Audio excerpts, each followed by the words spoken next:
So I finished reading A Wing to Break, by Calla Tate, and this is an arc read.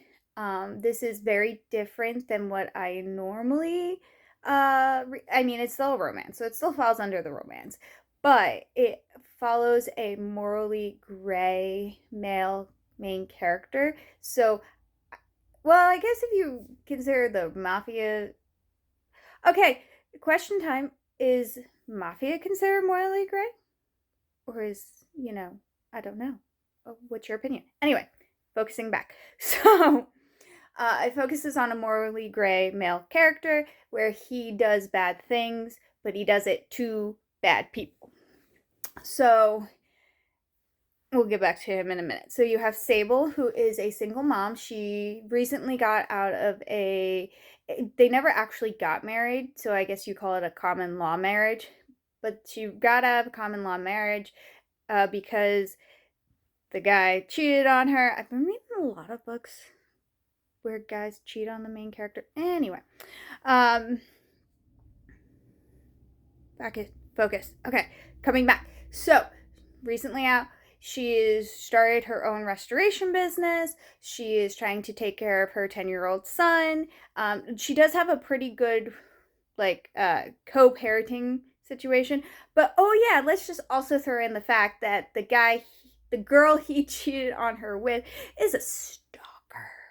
So, everything that she posts on social media for her business, the stalker, immediately responds or comments or likes, or it's like, hey, I'm here, or says something mean. So there's that craziness. Her friend Demi takes her out to celebrate her birthday. She's almost 40, which I think is really a nice change as well, because I do think a lot of women especially, who have had that change in relationship later in life, not later in life as in later in life, but 40s, late 30s, early 40s, would be raising kids by themselves. I think this would be a good little bit of hope for them, maybe. I don't know. I'm not there yet. Soon, but not yet. Anyway, her friend takes her out, and they go to a bar that is owned by the morally gray male character, Hex. And that's where she meets him. They go into the bar after some commotion outside the bar, and then her friend gets into it with the stalker. So they both get kicked out.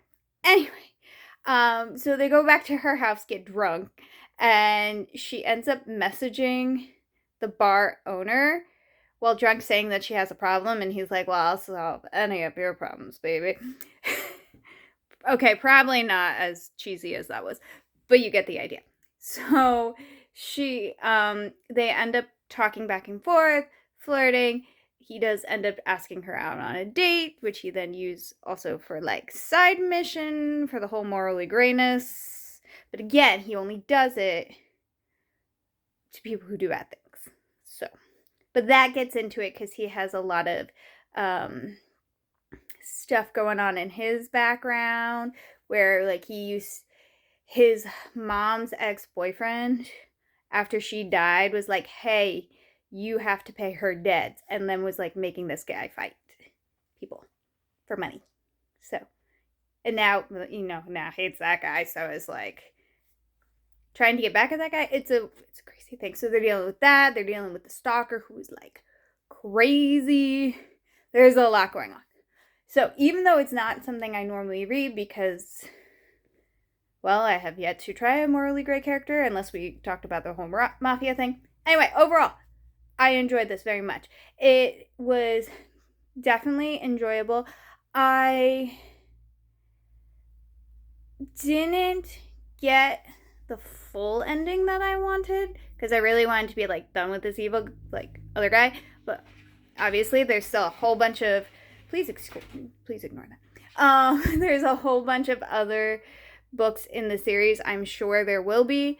So, of course, they're not going to finish that off in the first. So, hopefully, I'll get to read the rest. Because, again, this is an arc read and is the first in the series. So, fingers crossed that enough people love it that she'll continue to write more. And I'll be excited to add this to my TBR list. And I'll add the Morally Gray into my romance tropes favorites. Happy reading.